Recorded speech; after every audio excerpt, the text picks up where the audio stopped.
surələrin Məkki və yaxud mədəni olmasını biz zaman etibarı ilə biz təyin edəcəyik. Yəni Həzrəti Peyğəmbər hicrət eləməmişdən əvvəl və yaxud hicrət əsnasında nazil olan hər bir surəyə biz Məkki surəsi deyəcəyik. Məsələn, Həzrəti Peyğəmbər fərz edək ki, Məkkədən Mədinəyə hicrət eləyir. Hələ Mədinəyə çatmayıb.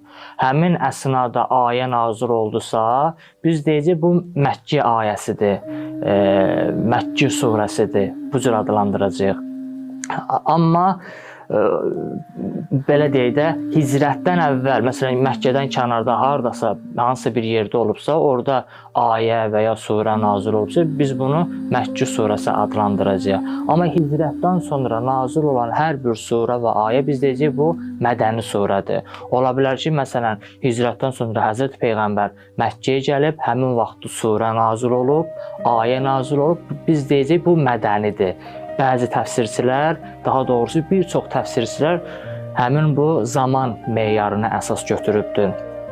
Bəzi təfsirçilər isə məkanı meyar götürübdür. Yəni Peyğəmbər Məkkədə olubsa, Məkkədə nazil olubsa surə, deyiblər ki, bu Məkki surəsidir.